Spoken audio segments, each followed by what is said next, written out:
Assalamualaikum everyone. So today we are going to cover the last topic of metal cutting, which is metal cutting 4.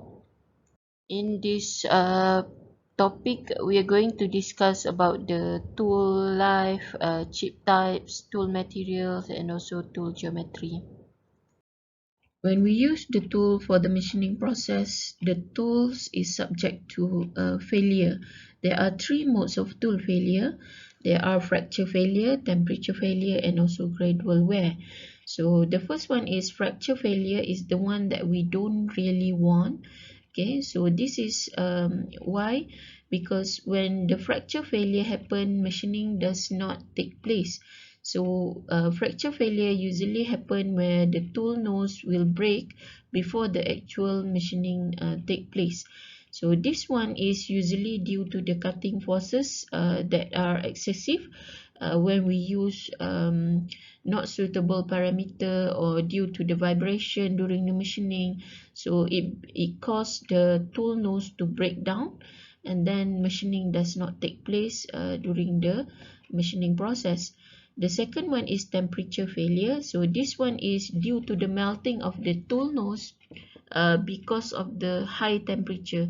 Usually this one is used if the parameter we use not suitable also, where maybe the cutting speed is too high for the cutting tool to withstand it, and then it caused the tool tips to melt. And then the last one is gradual wear. So the gradual wear is the one that we want, where the tool will wear gradually until it cannot be used anymore. Here are the example of the fracture failure. So for example here, if you look into this area, the tool is already fractured. Okay, so this is usually due to the high depth of cut, or you are using not a good combination of cutting parameter. And this one is temperature failure. If you can look into this area here, okay, so what happened is the cutting tool melted and it become like this. Okay, so this is temperature failure. And the last one is gradual wear. So this is where the flank wear take place. So this is the things, the modes of failure that we want, so that we can use the tool for a longer time compared to the fracture failure and temperature failure. So as I mentioned previously, the preferred mode for the wear is gradual wear. So for fracture and temperature failure, it is considered as premature failure, where it cannot serve its purpose as a cutting tool, and it fracture and also it failure before the real machining is being done. So for gradual wear, it is preferred because it will lead to the longest possible use of the tool. You can machine it, your workpiece, for a long time before the tool is wear. Okay, so gradual wear usually occur in two locations. They are on top rake face, which is the crater wear, and another one is flank wear, which is at the side of the tool. So here, let us look into the tool wear. What are the type of tool wear that we have? So for example here, we have a nose wear. So this is where the wear happen on the nose, okay, nose area. And then we have flank wear and notch wear. Okay, so this is flank wear and this is notch wear. Okay, and then we have crater wear that happen on top of the surface of the tool. And then we have fracture failure like this one. So now let us look into the location of the tool wear on the tool. Okay, so if you look into this one, this is the tool. Okay, so here we can see the crater wear on the top part of the cutting tool. So this one, this crater is due to the chip that come out from machining process and then ploughing into the area on the top of the tool. Then it create a crater or something that like a well on the top of the cutting tool. And then we have flank wear. Flank wear happen usually due to the friction between the cutting tool and also the workpiece. So usually the area where the cutting tool touch the workpiece will have the flank wear. Okay, so after a long period of using the cutting tool, another type of wear can appear, which are nose radius wear and also notch wear. Okay, so notch wear usually is when the flank wear become bigger and longer, and also due to the chip that ploughing on the surface of the workpiece, then the notch wear will start to appear. And another one is nose radius. When the nose radius, when the wear of the flank here is increasing, so what happen is the shape of the nose will start to enlarge. Okay, so this is what we call as nose radius wear. So here are some example of the wear on the real tool under the SEM. Okay, so if you look into the SEM, if you look into the tools here, this is the flank wear where the tools touch the workpiece. Okay, so if you can see here, this is the area where the flank wear happen. Okay, so now this area is crater wear. Okay, so this is where the well happen. So if you want to look better, for example, like this one, you look much clearer, where the area is creating into a well on top of the cutting tool. Okay, and then we also have notch area and notch wear here, like this. Okay, and then other than that, you can look on into this also as example for the flank wear. So here are the additional picture on the crater wear and also the flank wear. So this is the crater wear under the optical microscope. Okay, so this is the crater area. It's on the top of the cutting tool. Okay, so and this is flank wear, and this is the notch wear. If you want to look into the tool wear versus the time, we can refer to the graph like this one. Okay, so the first one is, if you can look into the graph here, so when we start to do the machining, there will be a rapid initial wear due to the sharp edges of the cutting tool, and then due to the friction between the tools and also the workpiece.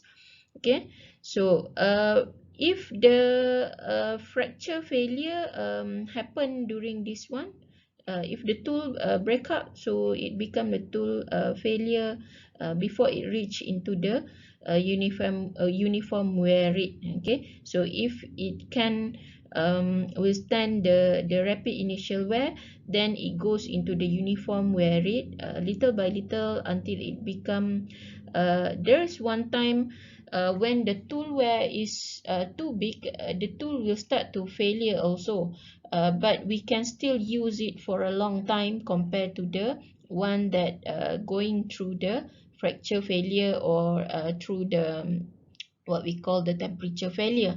Okay, so after certain time, there is a maximum what we call a flank wear that acceptable by the standard ISO standard. Okay, so for example, for finishing, it is 0.3 mm in depth, the length of the flank wear.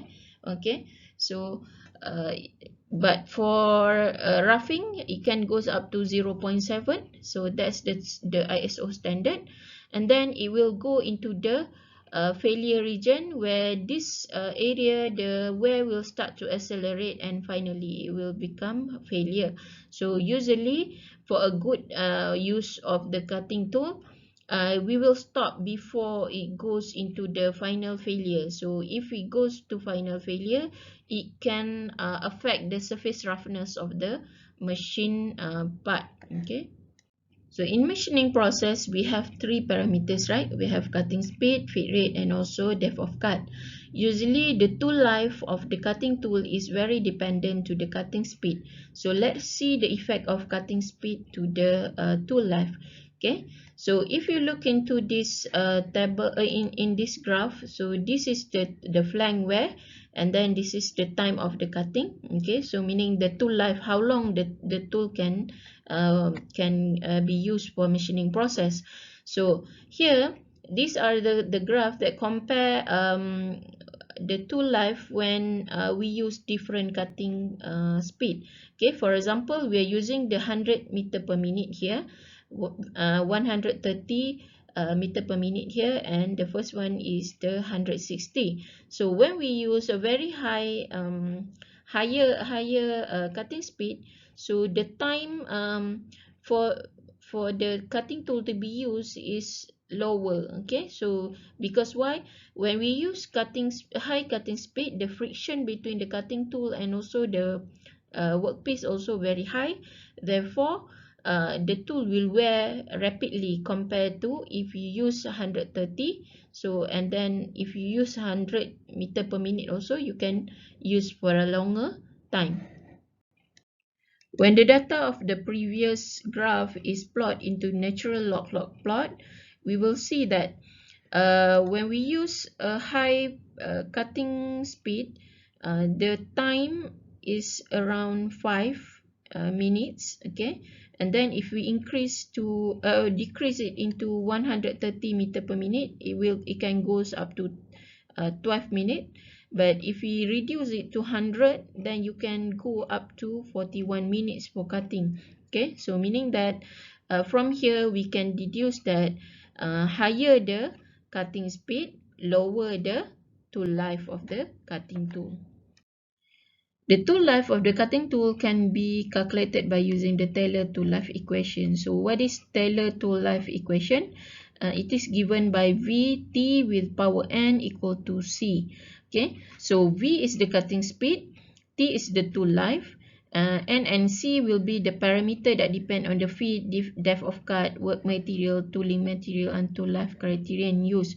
Okay, so different type of feed rate, different type of depth of cut, different type of work material and tooling material will be changing the value of N and C. Okay, so in here, N is the slope of the plot of the natural natural log-log plot, and C is the intercept on the speed axis at 1 minute to life. So I'm going to show you the table, the graph later in the other slide. Okay, so this relationship is created by the Frederick W. Taylor. Okay, now let us see some example. So this one is based on the graph previously that we see, where the time, the V is given by 160 meter per minute, T equal to 5 minute, V equal to 100 meter per minute, and also T equal to 41 minute. So based on this data given, the example want us to determine the value of C and N in the plot. Okay, so using two of the 3 points on the curve and solving simultaneous equation of the form. So by using the equation previously, if you can remember, the VTN, so V is 160, T is the 5 minute, N equal to C. So if you put the 100 and then 41 and equal to C. So by solving this equation, so since C will be the same, right? So you can make it 165 with the power of n equal to 141 n. So by solving this equation, so you will get the value n equal to 0.223. So if you put the value n inside this one, you will get the C value. So here is after we put the value of n inside the equation, you will get C equal to 229. Okay, so for both of the equation. Okay, so based on this one, they can create the Taylor tool life for that tool, which is VT 0.223 equal to 229. Next, let us see the 4 basic types of chip in machining. There are 4 types of chip, which are discontinuous chip, continuous chip, continuous chip with build-up edge or BUE, and the final one is serrated chip. Now let us look into the first chip, which is discontinuous chip. So discontinuous chip is when we perform the machining process, the chip will come out separated from each other, or it might be entangled to each other. But if we look into the what we call into the chip in under the SEM, you will look that the chip is separated from each other. Okay, so why this continuous chip happen? Usually it is due to the brittle work material, low cutting speed, large feed and depth of cut, and also high tool chip friction. Okay, so this continuous chip is unfavorable. It is not favorable in the machining process. Why? Because it can cause irregular surface due to the chip discontinuity. So meaning that the surface roughness of the work material will not be good when the chip is discontinuous. So the next one is continuous chip. So as the name itself is continuous, meaning that when it come out, the chip will be continuous. Okay, so under the SEM, you will look like this one. Okay, it will look like this, where the microstructure also showing that all the chip is together. Okay, so it is not separated. So this continuous chip usually happen when the work material that we use is very ductile, and then when we use a very high cutting speed, small feed, and also depth of cut. And when during sharp cutting edges, okay, usually during the entry of the cutting tool in the beginning of the machining process, also we can see there are a lot of continuous chip compared to the discontinuous chip.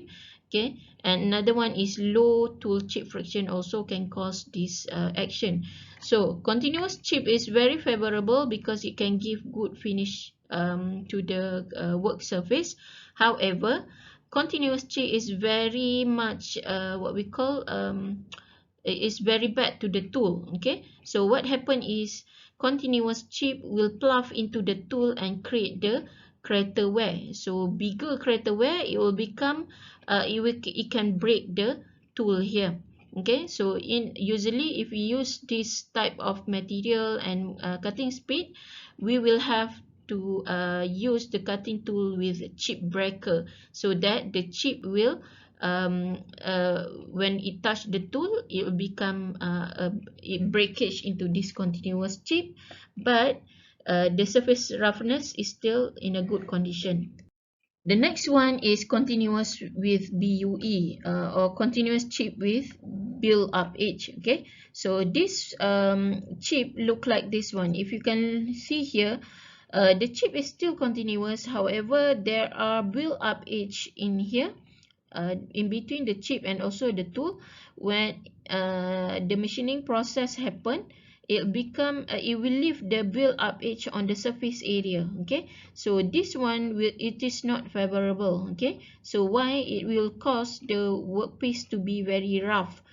Okay, so continuous with BUE happen when we use the ductile material, but when we use low to medium cutting speed, it can create the build up edge on the cutting tool here. And tool chip friction cause portion of the chip to adhere to rake face, and also BUE form, then break off and cyclically. So what this means is during the machining process, it will build up the edge inside here, and then we perform the machining, it will leave the build up edge material on the surface of the machine surface, and then it will start to build up again, and then it will leave on the workpiece again. So it's cyclical, meaning that it in rotation. So it leave on the workpiece, and then it will be empty, and then it will become the BUE come again on the surface of the work material.